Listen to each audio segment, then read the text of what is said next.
play my country song.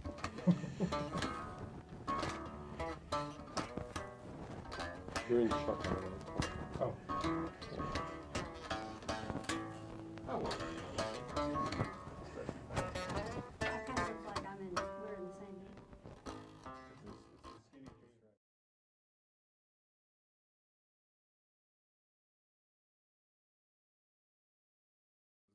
Well, I auditioned. I was playing with Steve Kuhn and Marty Morell, and Steve told me, he said, Charles Lloyd's looking for a bass player. Cecil McBee had quit, Right. Okay. and he didn't get along with Keith. Not that a lot of people do. But, I mean, he needed a bass player, so I went down there and auditioned, and Jack and Keith were there, and Jack wanted Scotty Holt, and Keith wanted Gary Peacock, so they weren't happy. But we played a few tunes, and Charles Lloyd extended his hand and said, welcome. Oh. And I stayed for like 4 years. You were off to the Soviet Union. We played in the Soviet Union in May of 1967. What was that like? I mean, we're talking about the Cold War. Oh, yeah, it was. Every villain on TV was a Russian. Yeah, they didn't believe that we were there for any other reason than to spy on them. You know, they couldn't believe that we were like there actually to play music.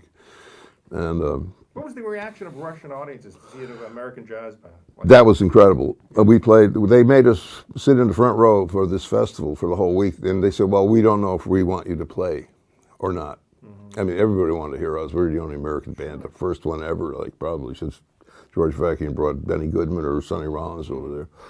He also brought us over. So we sat in the front row, and of course everybody's watching us, listening to these bands from Siberia and Poland, and you know, I mean, most of it was not so great. So they said, okay, you can play for half an hour. Everybody else had played as long as they wanted. Right. So we played that set, which is on a record, and the people went bananas, you know. And so the KGB or whoever they were, they came out with their guns, and they told everybody to sit down. They were, be quiet. You're behaving like children. Oh. They made them sit down and then be quiet. And then they brought on a string orchestra and they played Laura. I mean, just wanted to calm down, folks. Don't get excited. And then we went to Leningrad and from Tallinn. And the woman who had interviewed me from the university there, she spoke English. She said, isn't it better here than in the United States? Isn't it true people are dying on the streets? And I said, yeah, but they could become president. You know, they could get their shit together, and you know. And then not only was she on the same train, she was in the same compartment I was, and opened the curtain like it was like a set. I'm in a movie, and she had a negligee on, and asked me the same question word for word. Wow. Isn't it better that we're, you know, blah, blah. So I went and got George Avakian because they had separated us on the train. They had each of us in a separate compartment so they could create an international incident. Wow. So I went and got George, and he knew what was happening right away, and he got us all put together. And they had told us, if any way you think you're going to get lucky on this tour, forget about it. Right. You know? And she was trying to entrap me into some clandestine activities, which I wasn't interested in. And so that was interesting. Then we got to Tallinn, and there was a festival. What's the name? Willis Conover was doing a concert, and we got to we were going to go and play and hang out. We got to the hall, and we could hear the music, but the door was locked, and the guy inside said, "Well, we lost the key. You can't play. Sorry, we can't let you in." They, you know, so we went. We had all these camera crews with us from NBC, ABC, CBS, and so we went to some small club in the suburbs and played a set for some people in a bar someplace. And then we got on the train and went to Moscow, and they said, well, there are no more rooms. You know, you can't stay here. So we stayed in this guy who was he worked for the government. He was a scientist, and he was a jazz guy, and he's trying to make things better. And he let us, said, we can stay in his apartment. We were there 5 minutes, and the police came up, and they lined us up against the wall, made us open our suitcases in front of us.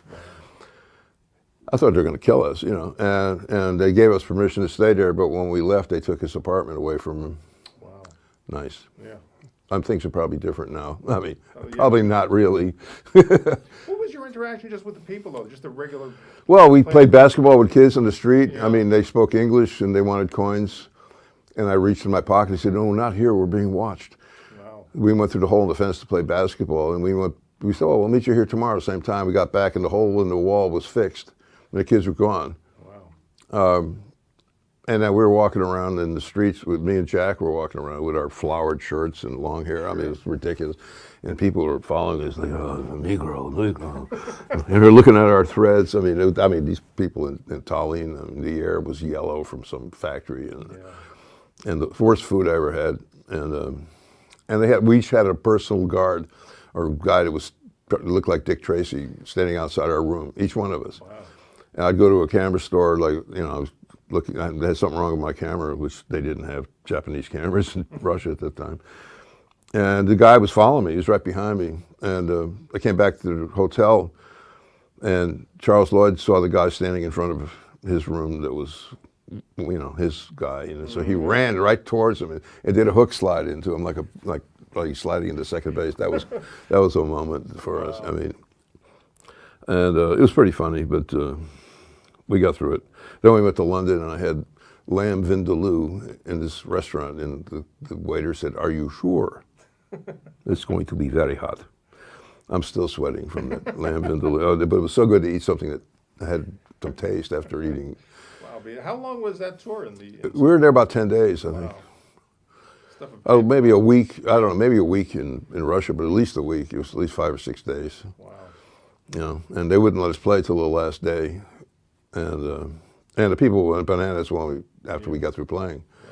Yeah. I mean, because they were excited to hear an American group first of all. You know, that was an exciting time. You know, it really was. Have you ever been back since then? Yeah, I went back to Tallinn with Eero Koivisto, my friend from Helsinki, and we played in a little club. And it's all like, you know, boutiques and shops and Starbucks. I mean, it's a completely different scene now.